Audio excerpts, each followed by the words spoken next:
Dougie. Sam. Newcastle fans had a wild ride this summer, and while some remain down on it all, others think their team have come out the other side stronger. Is that true? Or is that copium? Let's talk it through. He's the latest high-profile player to turn him down. They've been very publicly rejected by a lot of players. Just off the top of my head, there's been Mbremo, Delap, João Pedro, Hyson. Isak wants to leave. So a summer which they entered with real momentum has been this awful damp squib. A lot of us took the mickey out of Newcastle's transfer window this season. I think they had a better transfer window than us. So they made 6 signings in a really balanced summer transfer window. I'm happy with it. And I said throughout the summer that we shouldn't judge the window until it closed. Goalkeeper, centre-back, midfielder, and of course up front, and that beautiful right-wing position. Yes, hello everybody, and welcome to another episode of The Truth.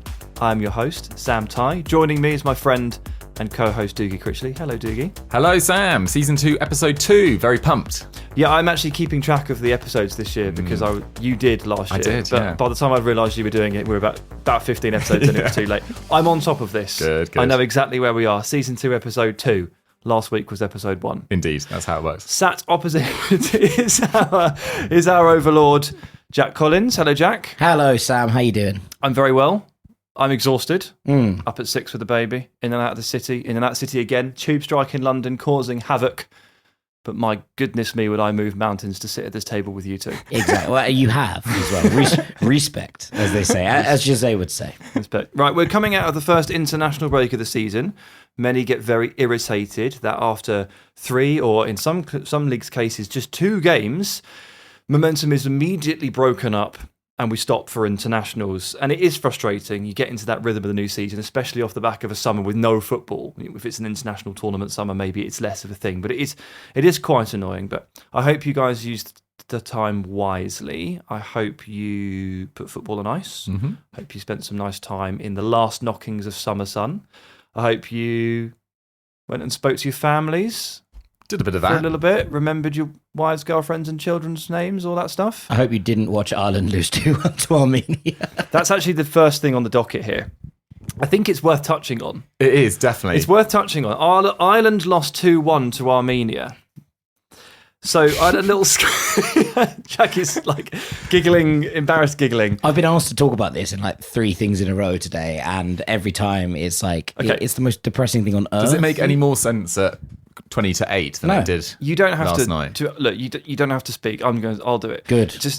I just did a little bit scoping around for some reaction. I didn't want to really rub Jack's nose in it, but I did have a little scope round. Dan McDonnell and Aidan Fitzmaurice of the Irish Independent did a post-match video from the stadium and claimed there were 0 positives to take. And on BBC Sports, Lauren McCann asked, "Is this the worst result in the Republic of Ireland's history?" She did a good job of naming all of the other atrocities and sort of settled on the idea that, yeah, this was really bad. So, despite what I said 1 minute ago, Jack, thoughts? Yeah, I mean, I think the worst result in the Republic of Ireland's history was losing 2-0 to England when Declan Rice and Jack Grealish scored. Definitely the most painful. If I'm being perfectly honest. But yeah, I think in the context that we've had some bad results. We lost to Cyprus. That was pretty tough. We got battered by Luxembourg in one game. That was rough. But in terms of actual ruining qualification in the second game, after fighting back really well to get a point against Hungary, and you're looking at that group and saying, okay, Portugal are going to win the group, Hungary and Ireland, then Armenia. And after going and getting that point and fighting back to secure a point against Hungary that kept things alive, to go and lose in Yerevan and just, that's it. It's like Ireland just will not be at the World Cup in 2026. It's done, finished. Good night, goodbye. God bless. And it's the big World Cup as well. They expanded it specifically to give Ireland a better chance. Well, I think the big thing and the huge loss for America is obviously that we will not get the New Jersey derby that we had in '94 between Ireland and Italy. And so, look, the World Cup will be less rich for not having Ireland there, but I guarantee you they won't be. Yeah, okay, never mind. Well, on the flip side, England delivered one of the best performances we've come up with as a nation for, I actually don't know how far this stretches back, because England, generally speaking, all right, we've won a lot of games recently. We've obviously reached 2 Euros finals, not bad. We don't play particularly well most of the time. This was a genuinely very good, like very dominant performance against Serbia. 5-0, 4-0 at the point Nikola Milenkovic was wrongly sent off. So the damage was done even before the harsh red card. Zuki, did you see it? Did you pick through the goals? And I was watching it. I was kind of half watching it whilst editing a video, but it was super impressive, particularly from the players that are more sort of on the fringes, let's say. Like Elliot Anderson, pretty new to international football, was playing this controlling role really, really effectively. Excellent. Letting Declan Rice push on. Morgan Rogers in the 10 role as well, just continues to take every step forward that you could as an international and club footballer and just not take a backward step whatsoever.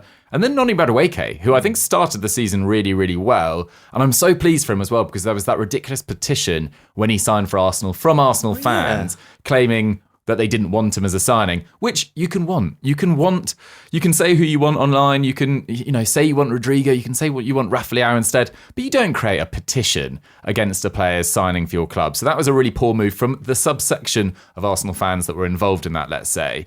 And then Ezri Konsa and Mark Gehi scoring their first international goals. There were so many positives. And I've seen a lot of chat online in the last 24 hours being like, oh, is this a problem that Rogers and Madueke and Elliot Anderson look so good in an international shirt? Absolutely not. No way. It's great to have such good depth in attacking areas and midfield areas. The area I'm most concerned about is the central defence. With Colwell injured, with Stones really struggling to stay fit, it really does feel like England's centre-back options really do rest on Mark Gehi and Ezri Konsa, who 12 months ago, you probably wouldn't have said this going into a World Cup year, just being under 12 months away. So overall, lots of positives. Loads of positives. On the centre-backs, I mean, it's not the star-studded cast that England are used to. Like, even when we were poor as a team, we had some incredible centre-backs. You go back to the start of my football watching, but Sol Campbell, Rio Ferdinand, John Terry, all these guys. It was like, who do we pick between these guys? And now we might be scratching around a bit. But Mark Gay and Ezri Konsa have played very well for England every time they've put on the shirt.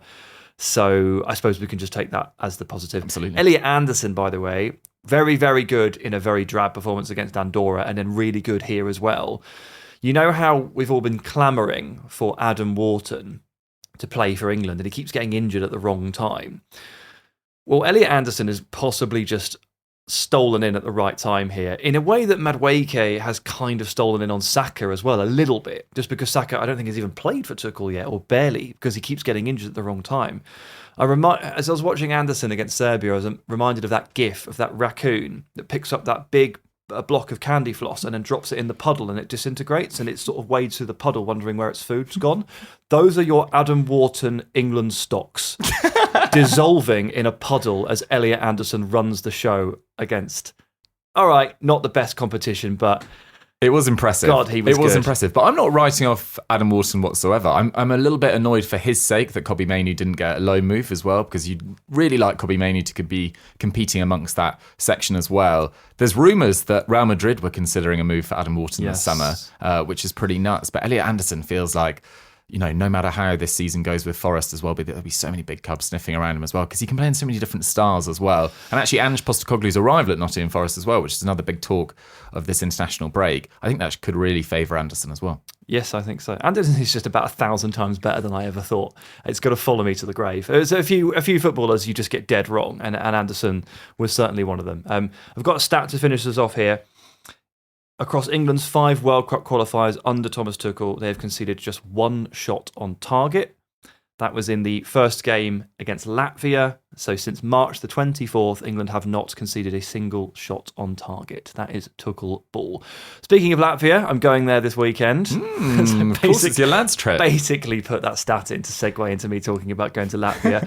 So if you're listening to this on Friday, Saturday or Sunday, which you probably are, I am in Latvia right now. I have tickets to Riga FC against Auda in the Latvian Higher League, or for sponsorship purposes, the Tony Bet Versliga. Saturday, 3 p.m?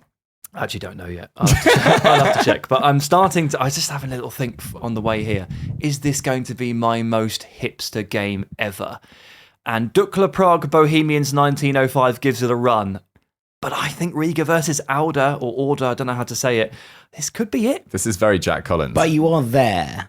So, like, it's not like you've travelled for it. I do think the most hipster thing we've ever done was you and I travelling to the Conference League final when it was in Albania to go and see Roma against Just because we wanted to go? Just because we wanted to go. No one told us to go. No one asked us to go. We just went. We just decided we were going, and that was that, via Genoa. That was so good. We had a great The time. flights to Albania were either difficult or expensive, but if you flew to Genoa It was like first, 19 quid each or something like So that, and good. then 19 quid to fly to Albania. So we flew Mourinho's to- final high, amazing. we flew to Genoa, stayed over the night in a very sketchy spot, and then did the rest of the leg to Albania the next day. I bet Feyenoord fans are absolutely nuts as well. It was a lot of fun. Both sets of fans were quite nuts, and it was loads of fun. The final fans I've were having a day rave, a festival, Yeah.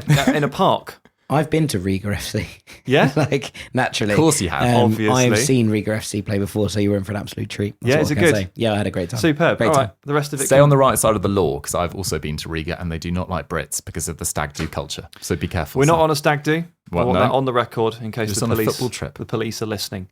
Anyway, our topic today is not Latvian football, although easily it could be, clearly. It's also not the brilliance of Tuchel's England. It's also not the consistently hilarious failings of the Irish national team, as much as I would like it to be the topic for the day. It is Newcastle United. Dougie, the floor is yours. Please introduce our topic. Yeah, this is a really interesting one because Newcastle had probably the most talked about summer in the Premier League. I think it's fair to say, Apart from Liverpool. maybe Liverpool. It's linked, isn't it? Well, exactly. It's very much linked. And Arsenal also garnered a lot of headlines. Chelsea always do as well. But Newcastle, first half of the transfer window, very much everyone laughing at them. Can't sign a player. Delap, João Pedro, Cunha. The list James goes on. Trafford. James Trafford. It was a long list. It was a long list. And it was all very public. And everyone was enjoying laughing them, particularly on my section of Sunderland Twitter. But before we get into this as well, I just want to clarify that I do not hate Newcastle, despite what people watching this might think and listening to this might think.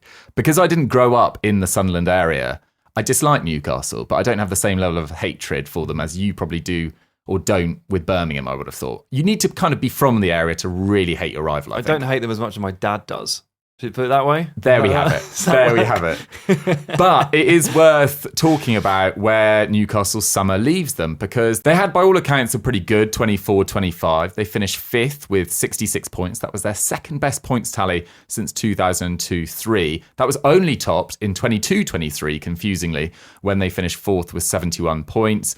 They had a really good, solid season all round. I know they only finished above Aston Villa on goal difference in the end, but I think they did probably deserve that spot. I think across the entire season in terms of level of performance, I think they probably did deserve it. They got some brilliant results as well. They beat Spurs twice, they beat Arsenal, they beat Forest twice, they beat Villa, they beat Man United home and away, which admittedly last season wasn't that much of an achievement. They also beat Chelsea. They lost 1-0 against Arsenal and Everton in their final two games, but they still qualified ahead of Villa on goal difference. They also But- won a cup. Well, this is where I was getting to. Because this was the big moment of their season. They had a really tough run as well. They beat Chelsea, they beat Brentford, they then beat Arsenal home and away in a moment that Arsenal had a couple of injuries going into that, but still it was seen as Arteta finally getting his hands on another piece of silverware with this kind of new team after that first trophy with the FA Cup came in that first year with that kind of old style Emery side. But they ended up beating Liverpool quite comfortably in the final. I was coming back from a stag do in Newcastle. I bumped into loads of Newcastle fans that weekend and told them, you're going to lose tomorrow. And they said, no, we're going to win. And they won. They won won comfortably. They were amazing. First trophy in 70 years. So that's kind of the scene set for going into this summer, Sam. And we mentioned, where they've ended up in terms of a lot of players initially rejecting them, but they lost some key players, but crazy amounts of incomings too. Yeah, there was a lot going on. I think we'll talk about the outgoings first, and then we'll move to the incomings. And I would like to let you list off all the transfers because I know it's your favourite activity. So we'll start with Isak. I'll cover Isak because no one really needs to hear this again, but we just have to acknowledge the fact that he left. It was a conversation that effectively cast a shadow over Newcastle all through the back half of last season, all the way back to March. We did a podcast called Can Newcastle United Hold On to Alexander Isak on March the 21st. So this was just after the Carabao Cup win, and we were basically saying, is this enough? The first trophy in so many years, is this going to be enough? I don't remember that podcast at all. What was our verdict? Oh, that's good to know. I've completely blanked that from my mind. So luckily I did write it down. Our gut feeling collectively was that no, he would not leave because the sheer cost of a deal would be prohibitive. So we were basically half right. Yeah. We also guessed the price at the end of the episode. Did we? Yeah, and if you believe Newcastle, because Newcastle and Liverpool are saying it's a different fee. Oh, I haven't seen this, right? I thought it was one. It's supposed to. It's either 125 million pounds Yeah. or 130 million pounds. Newcastle, there's different terminology flying around. Liverpool say it's a British record, 125 million pounds. That is what they've briefed journalists. Newcastle have said that it is worth 130 million pounds. Now, I don't know what that means. Does it mean that Isak gave up a loyalty bonus? Did he contribute some money towards the deal in the way that we know Nicholas Jackson and his agent paid roughly 3 million euros towards the loan fee to get him to Bayern? These are all possibilities. I don't have the answers. I just get annoyed when they don't all say the same thing. Anyway, if Newcastle were right, Jack was bang on. He said 130 million. Really? If it's 125, then you're joint winners because you went for 120, so you're 5 million off either way. I tried to be clever. I said 131 so that I would be right if it was north of 130. You did the Luis Suarez. And I was wrong. I was the most wrong. So I got what I deserved. But yeah, anyway, look, it took all summer. We talked about it all summer. It took a player strike. It took a weird statement after being included in the team of the year, a handful of accusations of lies from each side, and at least 2 British record bids. But it got done. Isak signed for Liverpool on the final day. He was not the only player to leave. So let's park Isak for a second and talk about the other ones, because there were 3 or 4 notable ones going out the exit door, probably 3. Yeah, I mean, one of the less notable ones was Lloyd Kelly. I've got him in notable. Oh, okay. Well, he's joined Juventus. Poor Lloyd. I don't think Juventus fans were necessarily delighted about it, but it was an obligation to buy on the back of a loan. Isn't it just, can I just say here, right, this £15 million fee for Lloyd Kelly in a vacuum is whatever, it's fine. 6 months before this loan deal was struck, Juventus sold Dean Hyson for £15 million. If you're a Juve fan, you're not tearing your hair out here. Absolutely. Good I think Lord. They've sold so many players in the last couple of seasons that could really do a job for them. Sule, Fazio Ali, etc. It does feel like that sort of Primavera squad is really being made way to bring in, well, up until this summer, I would say, quite a few average players. And Lloyd Kelly, Juve fans weren't delighted with that. He wasn't the only departure, though. Sean Longstaff also left for Leeds. I actually think Sean Longstaff really built a fairly solid Newcastle career by the end of it, to be honest. His final 18 months there was pretty good. I mean, last season he ranked 16th for league minutes, but the previous 2 seasons he played 30 and 28 league games. Dubravka left for Burnley. Solid servant for Newcastle, but he's 36 years old. Well, he nearly left in January. He had his bags packed for Saudi Arabia, didn't he? But then Nick Pope got an injury, so he stuck around and covered the gaps, which was quite valiant of him, really, I think, ultimately. Sure. He has been a good servant for them. Undisclosed fee for that one, but probably like $1 million or 2. I wouldn't have thought a lot. Gone to Burnley, yeah, as you say, at 35, so it's not going to be much. And then what turned out to be quite a crucial outgoing was actually Callum Wilson leaving on a free, because it suddenly left Newcastle in a situation where they kind of needed 2 strikers with not very many weeks left of the window. Callum Wilson hadn't been fit for Newcastle for a long time. He hadn't scored many goals for Newcastle for a long time. But again, when Isak first arrived, people don't really remember that actually Wilson played significantly more and scored more than Isak in his first season as well. So he definitely had a pretty solid time on Tyneside. And Jamal Lewis also left. He made 31 appearances in 5 years at the club. So not a key exit there. That one didn't quite go to plan. Good time to say goodbye to Sean Longstaff. 15 million to Leeds. Had fallen off the picture a little bit. And this season, with Jacob Ramsey in, and we'll talk about him more in a moment, but he can play the central midfield role. Lewis Miley back to fitness. There wasn't really a route to minutes, was there, for Longstaff? So goodbye to him. Wilson, it was an interesting and surprisingly key domino, because it did put them in a situation where they had no strikers.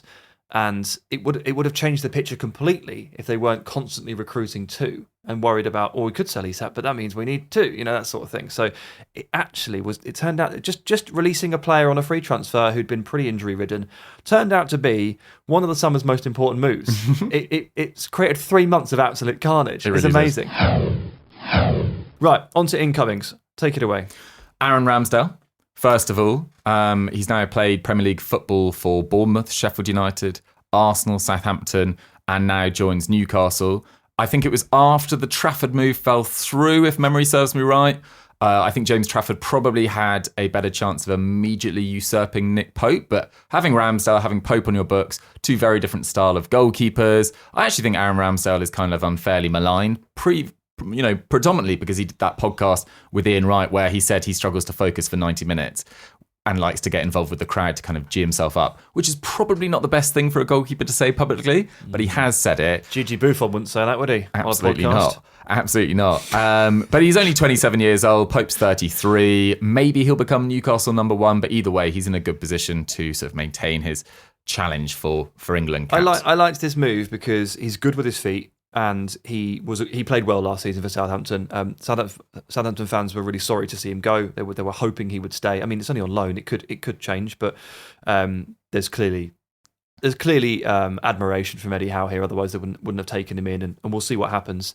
So Ramsdale's better than people think, definitely. And Nick Pope's inability to pass the ball is a stylistic restriction. So I'm expecting Ramsdale to usurp Pope at some point in the next 2 to 3 months. I'd probably agree with that. Malik Thiaw also arrived from Milan. This was their first sort of major signing of the summer after, as we talked about at the start, sort of weeks of missing out on key targets. 24-year-old German, came through at Schalke, then spent 3 seasons at Milan. There was a lot of Milan fans on Twitter who I always think are quite a bitter lot sometimes. I remember when Hakan Çalhanoğlu joined into Milan and they were sort of laughing at the deal. I mean, to be fair, contextually speaking, I do kind of understand why they were a bit like, good luck with him. Well, it hadn't worked out. I think he was better at Milan than people gave him credit for. But either way, I do take your point. No one really saw him turning into this deep-lying, amazing passing number 6. Ridiculous transformation. Exactly. But I saw a lot of Milan fans on Twitter being like, "I'll see you later, Malik Thiaw. We'll take that, whatever it was, £30 million in the end." 33 million, I think, in the end. Yeah, because he wasn't a key centre-back, but they kind of split minutes between Gabbia, Pavlovic, Tomori and Malik Thiaw last year. He actually ended up playing 300 more minutes than Tomori. He's a pretty solid on-the-ball passer. I don't think he's necessarily going to take Fabian Schär's position immediately, but long-term, they do need to look beyond Fabian Schär, and then Botman and Thiaw moving forward. Does feel like a fairly solid duo. They just needed another player because Botman's fitness is so spotty these days, and they've got, obviously, the midweeks and the European games. They can't really carry 3 if one of them is Botman, because sometimes he comes off after half a game because he's had a flare-up, and they have to be really careful with him. So, look, to balance the argument there, like, I know someone that works at Milan recruitment department, and they were really sorry to see him go at club level. They were like, look, he's really good, we think he's excellent, but this tells you about the financial chasm that we deal with in world football. Milan genuinely considered this deal, 34 million pounds, too good to pass up. For a Premier League club, you're getting very little south of 25 million that's usable to you these days. So Milan and Newcastle here looking at Newcastle, that's a minimum price for a player that could play for Newcastle. Milan saw it as a payday they could not resist. Yeah, absolutely. And I don't want to paint out that all Milan fans are bitter when their players leave, because I do remember when Tonali left, they went, wow, they've signed a really, really top player there. But I'm sort of moving through their window, as it were, and I think the next to sign was Anthony Elanga. Was a sort of... A star at Man United is a massive exaggeration. Wasn't kind of wanted at Man United at the end, but did actually have a really good period under Ralph Rangnick. In no way probably the only player that ever looked decent under Ralph Rangnick, I would say, at Man United. Then joins Forest. Andreas Pereira, star at Manchester United. Okay, that was the wrong use of a word. But I do think that his spell under Ralph Rangnick in that chaos period where everyone was falling out deserves a little bit more respect than it got. But I think that's fair. Moves to Forest in 2023. Sort of a okay first season. But then last season in the league, 6 goals and 11 assists. Absolutely superb on the break. £55 million move to Newcastle this summer. Did feel like quite a lot for a player that was signed for £15 million 2 years ago. But then you saw the other fees flying around for wingers that have a unique selling point, but maybe, Elanga's speed on the break, etc. My issue with this deal was I thought he's very similar stylistically to Jacob Murphy, and maybe a more sort of technically minded, maybe a more of a sort of driver infield like a Takafusa Kubo or someone would be a nice alternative to Jacob Murphy.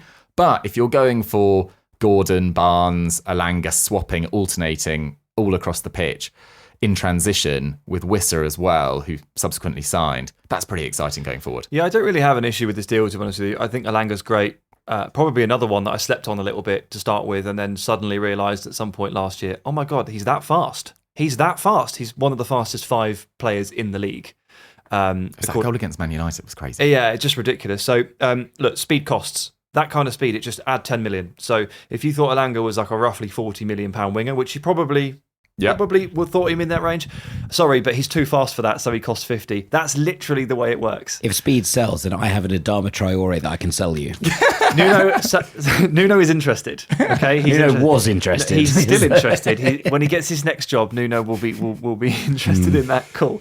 I don't really have an issue with that, especially when the other deals started rolling in all around the lowest any of these guys transferred for before Harvey Elliott was 48 million, which was Gittins, and that was still tipping into the 50s. So in the end, it looked about par for the course. Yeah. And next one, which only feels right for you to cover, is Jacob Ramsey. Sad times. Why do I have to cover it? Well, he came from your club. I'm sure you loved him as a player. Oh, yeah, it was really sad. I mean, look, seemingly every football club has to go through this at the moment. He's your Elliot Anderson. Yeah, big time. It's difficult. Ramsey, we know he can be very good, but what makes this a little easier to take is that for the last 2 years, we haven't seen the best of Jacob Ramsey due to injuries. And it looked like after the initial spurt under Unai Emery, he was looking really, really good in that left mid role. He then went to the England under-21 Euros and they won the tournament, so he's got a winner's medal. But he fractured a metatarsal in like the second or third game, which gave him a delayed start to the season, and he's just never really caught up. He is an amazing tactical fit for Eddie Howe. He is exactly what Howe wants. Left centre mid, box-to-box number 8, or could play left wing. He's basically Joe Willock times 2. And if Newcastle are trying to lift the floor of their squad, then Ramsey is it. And £39 million plus 3. I think everybody was like, all right, that'll do. Yeah, I think fair enough. And also they did need to look at their sort of midfield depth because last year Bruno Guimaraes started all 38 league games. Joe Linton started 29, Tonali 28. They've obviously got the Champions League. They've got a fairly challenging Champions League draw as well. So now to have Willock, Ramsey and Lewis Miley, who a lot of Newcastle fans are really hot on, that's pretty good depth and all feel like a really good stylistic fit there as well. Then comes the final week of the window. Here we go. Who do we bring in with the Alexander Isak money? We don't really want to lose Isak, but we can't really turn down the money and he's throwing his toys out the pram. We've got to sell him. We need 2 players in. Yoane Wissa arrives from Brentford, £45 million fee. He just turned 29 at the beginning. 45. I thought it was 45. Well, we've got contrasting ideas on this. Brentford claim it is a £55 million deal fixed. Okay. Newcastle say it's a £50 million rising to 55. Well, either way, it's not 45. Again, can someone just stop lying? Like, please, this is ridiculous. We just need the information. We just need the information. We won't judge it too harshly. But yeah, turned 29 earlier this month, so it doesn't feel like a long-term signing. He only had 1 year left on his contract. But given who they eventually brought in as their other striking signing, I think signing someone with a lot of Premier League experience felt like a really sensible addition. And he spent 4 years at Brentford now after joining from Lorient. And his league goal tally has gone 7-7-12. And last year, 19. His XG per 90 has risen every season as well. He got the same amount of shots on target last year as Alexander Isak, which is pretty impressive given he was playing for a Brentford side that were up and down at various points last year. More non-penalty goals than Isak. Absolutely. And his XG last year, total XG 18.5, only topped by Salah, Haaland and Isak. And again, doesn't take penalties. And actually, I watched some compilations of his season at Brentford last year, and some of the finishing is really, really smart, really, really astute. He can run on to play very effectively. He can link up with others really effectively. This feels like a very good use of money. And I was, pleased to see this get done in the end. There was a certain irony in Newcastle fans complaining about Isak's action when Wissa did pretty much the same thing at Brentford. But putting that aside, given who they eventually signed towards the end of the window, this one made a lot of sense, I thought, Sam. This is quickly turning into a list of players I have previously underestimated because I also did the same thing with Yoane Wissa. I mean, admittedly, he's clearly got an awful lot better over the last 4 years. So there's plenty of growth there. And he's done it from basically age 25 to 29, which isn't your usual track. And we love a late bloomer. We do. You know, these guys are actually what sometimes carry they carry the best stories in football. You know, someone like Jamie Vardy, for example, is what he is in part because what the hell was he doing before the age of 25? Seru Girassi. For sure. They're brilliant. So, look, it's a lot of money. This is for a 29-year-old. This is a lot of money. All the other players that were moving in this category, this bracket of price, they're like 24. They're 23. They're 22. Only Man United really stepped above in terms of the age range with Cunha and Mbeumo, who are sort of tipping towards 26. This is another step again, but this is what happens when you are on the last day of the window and you haven't made your move yet. Fair play, they tried to sign about 6 other players. It just didn't happen. And I think I like this more than £60 million on Jurgen Strand Larsen, which was also the one in the offing. Like, I really didn't like that one. I'm not sure he's a £60 million player. Not to say I think Wissa's a 55 million, but I suppose you can't really talk about Wissa without also then noting that he wasn't brought in alone. There is a runway, though, I think is different on Wissa and Strand Larsen. I think Strand Larsen has a load of scope to grow. I think he's a really, really clever all-round number 9 with a real potential to go on and kick on and maybe not reach world-class status. I think that's probably too much of a stretch, but like I really, really like Strand Larsen. If I was picking between these two and there was 5 million in the difference, I would have signed Strand Larsen. 100%. 100%. What about taking into account what Eddie Howe wants in terms of like that directness, that aggression, that speed? Well, the only thing I would say is that, and you're going to come onto it, I know, about the kind of dovetailing now between potentially playing 2 number 9s, in inverted commas, next to each other. And I think that might be the thing that changes that dynamic. But if it was just a straight choice, if you'd offered me Yoane Wissa or Jurgen Strand Larsen, I would have signed Strand Larsen every single day of the week.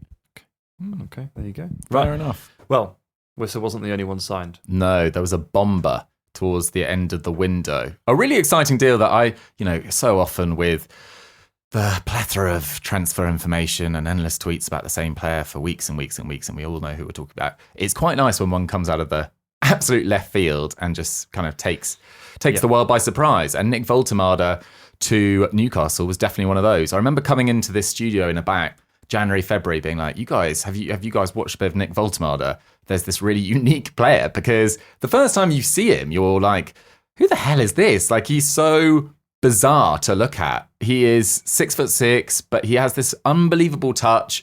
He's very, very good with his feet in tight spaces. He does remind me, and I'm not saying he's as good as this player, but if you watch clips of Zlatan at Ajax, there are similarities in the way they move and the way they manipulate the ball and their kind of agility. He's not as acrobatic, though, is he? Not as acrobatic. No, definitely not. And not as quick, I don't think, either. He's nowhere near as fast. But so another comp that I've seen floating around, which I think is a good one, is Berbatov with a mustache. Nice. And by comp I've seen floating around, I mean, that's what I call him. Oversized Berbatov with a mustache. Crouchy.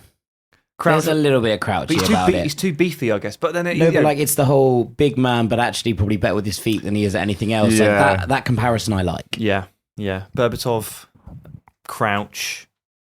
Yeah. Okay. Well, he's Nick Woltemade. He's no one else. Nicknamed Volta Messi by some of his Germany teammates, which is exciting. I mean, there's been loads of Messi-esque players supposedly coming through. No one's really obviously got anywhere close, but this is a guy that's had a meteoric rise. He's 23 years old now, but he signed from Stuttgart from Werder Bremen on a free last summer, which is absolutely nuts.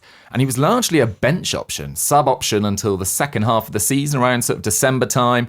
But he finished with 11 goals and 2 assists in his final 21 league games. He scored in every round of the DFB Pokal, which Stuttgart won. He then goes to the under-21 Euros. He gets 6 goals and 3 assists. Looks like he's far too good for that level as Germany reach the final and eventually lose to Lee Carsley's England. Hello. And there is so much to like about his game. And he's a nice sort of diverse pick from Yoane Wissa as well, who's a much more natural number 9, bit more of a line stretcher. And I don't think Woltemade is necessarily going to start initially, but I think there is the potential that they could play together. I think it gives you a lot of tactical flexibility. And for years, people have said, what is the difference maker when a side can sort of match Newcastle's physicality and aren't going to get pressed off the ball? And Woltemade, if we give him a bit of time, because he has joined very, very late in the window, I think could be a nice difference maker. So I think my key question here is, and I'll sit there all day and say he's a lovely, unique, interesting, wonderful player. My question is, like, genuinely, can he play up front? By himself? By himself. I think he probably can. It's difficult in the Premier League. Like, a lot of the clips you see him are, and he's kind of, yes, he is got amazing feet, but he does have a burst to kind of push away a defender. The defenders in the Premier League are just so much more physical than those in the Bundesliga. They're generally quicker. There's less space to operate in. We have seen far more experienced players with many more seasons under their belt in the Bundesliga really struggle with the initial adaptation to the Premier League. Yeah. And I hate the phrase Bundesliga tax, but there's a kind of... We'll do an episode on that soon. Yeah, there's a correlation in some ways in that you see players like Nkunku and Timo Werner, and these are different style of players. And the player that Nick Woltemade has named as the player that he models himself on. Kai Havertz, and even Florian Wirtz has not necessarily lit it up in the first 3 games, and it is only 3 games before all the Liverpool fans get angry with me. Woltemade has 1 season of really at top level, and it's really only 6 months of starting regularly. It is a bit of a gamble, but they were in a position where they kind of had to take a gamble, and there was a reason that Bayern Munich were so desperate to sign him earlier on in the summer as well. And look, It is a risk, but there are so many raw ingredients there that make me think that this could be something quite different in the Premier League and quite exciting, and I don't want to write it off before it's even got a chance to blossom. Did you watch the Germany game against Northern Ireland? No. I did not. So Germany played against Northern Ireland, and in the first game against Slovakia, Germany were dreadful, right? And it was Woltemade with Wirtz on the left and Gnabry on the right, and it didn't really work because everyone was trying to occupy the same space, and Goretzka was trying to get forward from the midfield. None of it really worked. And then in the second game against Northern Ireland, they played with Woltemade up front. They played with Wirtz in the 10, and the two of them were a little bit in each other's way at times, but they were dropping into the same space. And they played Jamie Leveling on one side of it, who we know one obviously has a relationship with Woltemade from Stuttgart, and Gnabry on the other. And Germany went, drop him in and drop it over the back and let these two run onto it. And Gnabry scores really early on, and Leveling gets in behind over and over again. And I'm watching that going, Anthony Elanga, Anthony Gordon, that has the potential to be really quite special. I think if they can make that stick. Now, again, I take your point, and there's no guarantee that the translation works to the Premier League. I think it is a huge gamble and a very expensive gamble. But if they can get that to stick and they can get that to work, Woltemade dropping in and then allowing 2 wingers who want to get in behind to run in there and kind of occupy that space, there is a potential that that's quite special, I think. Yes. So you said it's expensive there. We didn't actually say the price, but it looks like £65 million rising up to into the 70s. It's a club record deal on a player who certainly carries question marks and certainly does feel like, even to those who love him, like you will agree, it's a bit of a risk. Yeah. And there's a couple of things I want to pick out here. So first of all, some physical data, which has done the rounds. It's courtesy of Gradient, who are, for those of the US persuasion, that's basically PFF, but for soccer. They track physical data, and they have not... Well, the physical data has not reflected quite so well on Woltemade. I think you can probably understand why. He's a bit slow and doesn't commit to too many sprints. That's where he rates quite lowly. So sprint count, start with that, 16.57 sprints per 90, which means probably nothing to you. But what does mean something to you is that would be lower than every centre-forward who played in the Premier League last season on a per 90 basis. Wow. For context, Ekitike, 21.5, and Isak, 22.3. So 16.5 is quite a lot lower. The max speed. So Woltemade's max speed, which was calculated here by taking his 5 fastest games and averaging out those 5, so it wasn't just the best sprint he ever did, he clocked in at 31.44 kilometres an hour. The average for a Premier League centre-forward last season was 33.14, and of all the Premier League centre-forwards last year, Woltemade was only quicker than Füllkrug and Marino. Marino's not actually a centre-forward. So he's right at the bottom of the scale in terms of those speed and sprinting, which has raised a few alarm bells around, with the general intensity of the league. And we saw with a lot of players, even someone like Timo Werner, but especially like Kai Havertz, like the intensity and the sprinting and the stop-start nature of it did cause quite a lot of problems. And if I remember correctly for those guys, it caused a few injuries as well. It was very, very intense. So if Woltemade tries to adapt to that, then he might have a few physical issues. But if he doesn't, he might kind of get swarmed and swamped. And that's one thing that people have certainly brought up as a bit of an issue, which I think is probably fair enough. The other issue is, you might not paint this as an issue, but I don't think he actually profiles particularly well for Eddie Howe's striker right now. So the question is, as Jack puts forward, does he move into more of a false 9 role? Do those wingers go in over the top? And do we gradually move to that point? And does Eddie Howe change the way his centre-forward works? Or is Eddie Howe about to run it back to Bournemouth? play a 4-4-1-1? Is he locking himself in to play Woltemade as a 10 with Wissa as a stretching forward? And if not, Anthony Gordon as a stretching number 9, because he can certainly do that. Definitely. And he can certainly run in behind defences.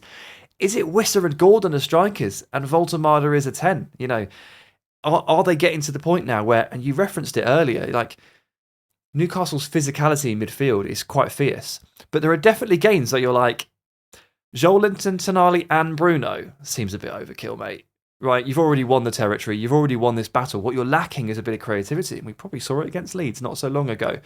So Jacob Ramsey is one step forward in that sense, or is Joelinton going to maybe step out of those situations, and are they going to try and give Woltemade the keys between the lines? Honestly, this transfer has made me think. My mind has gone mad. It's spiraling and searching for answers here, because Eddie Howe has a system and he has stuck to it pretty religiously since he signed for Newcastle. Is he on the verge of changing it all? He could well be. I think the nice thing for him is that he does have options. He's got variety now in this squad, whereas over the last few years, particularly if they had a couple of injuries, it felt like he really, really didn't. And I talked about Alanga and Murphy and whether they're too similar. It does feel like Isak and Wilson is quite different from Wissa and Woltemade. I mean, the main difference maker in that is what Woltemade, because we don't really have that many sort of 9/10s in the Premier League. Like Kai Havertz is probably one. No, like Firmino's gone. Firmino's gone, but this is a kind of throwback to that. But what Bobby Firmino was so effective at was he wasn't rapid, but he wasn't terribly slow.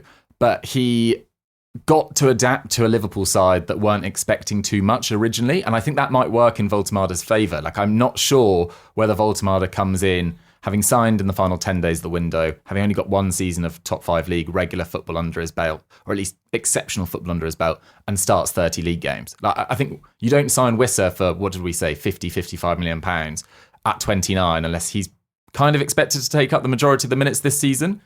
So I think they're actually in a reasonably good position, and there is variety in that squad. I think there's an option that if you did want to play a more sort of 4-4-1-1, then you maybe play Joelinton as a kind of right-sided midfielder who's going to be able to tuck in as well, and you can alternate into a sort of 4-3-3 and kind of swing around like that. You can use Ramsey from the other side to do the same, to achieve the same thing. More Exactly. Or less. So it does feel like Newcastle finally have a squad that can compete on all fronts, because it's worth noting that when at the start of the transfer window in about May time, Bruno Guimaraes was asked about qualifying for the Champions League in Europe and what that would mean for his squad.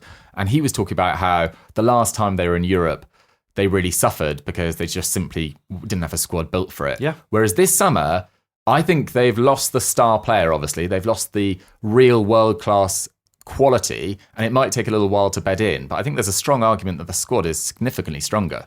Yeah, I mean, we're talking about 6 genuine, like if you count Aaron Ramsdale, 6 genuine first-team quality players have walked through the door. How many have they lost? 1 or 2, depending on your classification of Callum Wilson these days, based on the fact that he simply wasn't able to play very many games. So, obviously, in terms of depth, they have bulked up. They have finally been able to do it after a very frustrating couple of years of barely being able to sign anyone. I know how that feels. I've just been through it. You're in it. Myself in the summer. It's very, very frustrating. And they have used the Isak money in the same way. Like, it's basically like, do you remember when Gareth Bale moved to Madrid on the final day? And Spurs signed, between 6 and 8 players or whatever it was. They don't look back on that fondly. They don't, but they spent all summer sort of quietly collecting those players, and then there were suggestions halfway through that, oh no, these players are being bought in addition to Gareth Bale, which was a complete lie.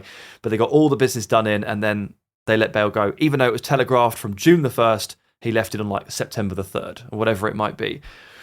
Not far off here, because you've got a new goalkeeper, a new centre-back, 2 new forwards, and you've got a utility midfielder / winger and Alanga as an actual winger. You've kind of given the whole squad a lift, a bit of a facelift, and you've only lost 1 key player. Now, it does happen to be one of the best 5 strikers in the world, and have replaced him in part with a player we have huge question marks over, but that European campaign is very, very, very tough to balance, especially when you play at the intensity that Newcastle play at. And my criticism of Eddie Howe over the last couple of years has really only been one-fold, and it's you're unable to adjust for the calendar because your style is so intense. As soon as Newcastle dip by 10% in terms of intensity and physicality, they actually look 50% worse. It's amazing how if they're not quite at it, they are half the team. But if they're on it, they can beat literally anybody. It is obviously really difficult to maintain that rhythm and intensity if you have a game every 3.5 days. But last year they did okay, and the year before, when you referenced 22-23 with their highest points tally, that was also a Europe for a year where they were able to hit that intensity every single week. They've learnt their lesson, and we'll see if they're basically going to try and go head first and try and maintain that intensity again this season. It's still a little bit of a risk because the injuries could pile up, but they've given themselves an honest shot here. From a squad perspective, they are undoubtedly better. The question really is the loss of Isak and his quality so significant that actually in the end they come out worse because the goal scoring becomes an issue? Yeah, I mean, he did score 32% of their league goals last season, and their next top scorers were Gordon, Barnes and Murphy on 9. You don't imagine... That's actually not too bad. Yeah. Nine each in the Premier League, nine-ish. It's not too bad, but you imagine that Murphy's not going to play nearly the same amount of minutes. Now Elanga's arrived. Well, what if Langer gets 12? Well, exactly. Yeah. It could work out just about okay.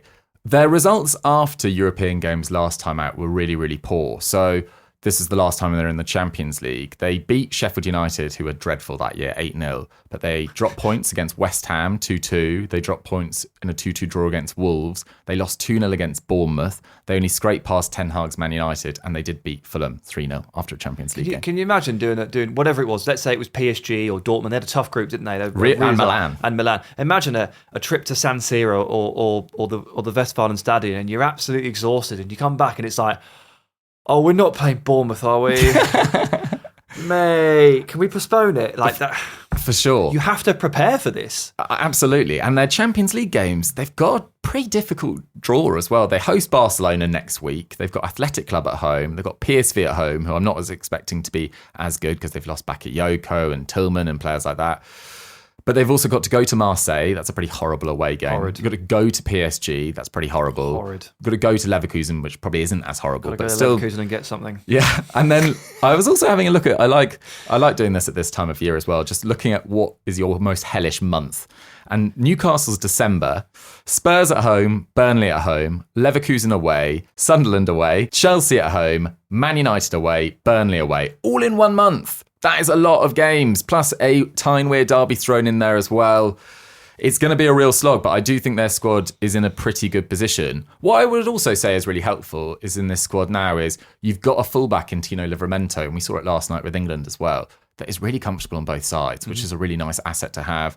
Lewis Hall's going to come back at some stage as well. He's nearly back. They've got 2 top quality goalkeepers they could rotate in the minor cup competitions. Their centre-backs, they look much deeper. They are expecting big things of Lewis Miley as well, who's had so many injury issues. I've got a sneaky feeling that Newcastle will be absolutely fine this year. So here's how I'd put it. Here's my assessment. We all agree that Woltemade is a bit of a dice roll here this season. It may prove that his second-year leap, to pardon the NFL terminology, but the season did just kick off. We won't talk about that because it was a terrible, terrible weekend of football for the Detroit Lions. But the second-year leap might be amazing. But the first year, huge question marks here. Physicality, intensity, adaptation, like late move, all that stuff. And the fact that he doesn't actually really fit into Hal's template means that there needs to be time here for Woltemade to find his groove. None of this will matter, and people won't focus on it anywhere near as much if Yoane Wissa does the business. Because if Yoane Wissa just goes up front and carries the can, and this team is better overall, then they probably won't miss that much of a beat, right? And if Wissa carries the can, people won't talk about Isak's goals because Wissa would have scored them. Yeah. And they won't talk about the fact that Woltemade hasn't done this or hasn't done that or looks like a flop or whatever you want to say, because they'll probably be like fourth. And you know that their style, in the way that they can play reactively, means that horrible list of fixtures you read out, they're going to get a couple of amazing wins. And it could be any of them. Like Marseille, horrible fixture, but they could win it. Barcelona, I think they're going to win the Champions League, but I wouldn't rule out Newcastle beating them because that reactive style, that speed, that aggression on its day, it can just get the better of anybody if they're not prepared. So, yeah, it's on Wissa. I think it's on Wissa is my summary, because I like all the players they've signed. I think they've done a great job of lifting the depth and the quality of the squad, and they look better prepared for the season. But if Wissa doesn't hit, we'll be looking at this window in in a very poor light. If Wissa hits, everyone gets time, everyone gets breathing space. For sure. I think I reflect on the Alanga and Ramsey deals hotter than I did even at the time. And I liked both of the deals at the time, just because they also seem to take the pressure off. And so many Premier League clubs this summer clearly went, we want the best Premier League talent. Like, we're playing at a different pace to the other leagues. Yeah. There's more pressure. You kind of need to hit the ground running. And if you're taking a punt on a 23-year-old in Voltemade, I say punt, but it is basically a punt at this level. It's a bit punty, yeah. There's just such a nice guarantee of Alanga, who seems like a very seamless fit for the style as well, in Jacob Ramsey, who we've seen be one of the most exciting players in the Premier League. You know, I think he was a Young Player of the Year nominee a few years ago prior to injuries and before Morgan Rogers' amazing emergence onto the scene as well. Newcastle look good in terms of their squad right now. Of course, we need to see how it plays out, but I'm reasonably confident that they could challenge again for that 5th Champions League spot, because given the financial spending in the Premier League this summer, it would be very, very embarrassing if you don't finish with 5 spots. That's very true. Yeah, we'll have to see. Right, the 2 questions are, did they get better, yes or no? I think they did. Okay. I think I agree, but only if Wissa hits. Jack, do you have an opinion? I do. I think they've got stronger. I think that you look at it from a perspective of the strikers just alone. Look, I think the rest of the squad has got stronger. No doubt. No doubt There's whatsoever. question. Like Malik Chow coming in, I think is a really, really good addition. I think that's really smart. And I think that, as you said earlier, Jacob Ramsey coming in and just being a kind of Joe Willock but can stay fit is huge in terms of stay fit has an asterisk. Yeah, okay, fair enough. But with a higher ceiling as well. For right? sure. If you look at it and say, let's say that Alexander Isak is a 9 out of 10 striker. Yeah, let's just call it that for the posterity of it where it is. And we say that for Newcastle United, Callum Wilson was probably a 5 last year, and that might be generous. That might be generous.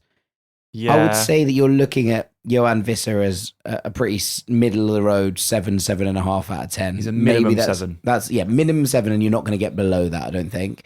And Voltemade has the potential to be loads of stuff. But he could be an 8 out of 10. Have they got considerably worse if they have those options to be able to do it? I don't think so. If you add those 2 things together, you work it out in the aggregate. Voltemade is a question mark. I think the Wissa is less of a question mark. I saw this, I think it was Chris Waugh in the Athletic, basically saying that Wissa is the pedigree to Voltemade's potential. And I thought it was a really nice phrase, really nice turn of phrase. But I think it gives them, as you said, Sam, scope to let that play out. Yeah.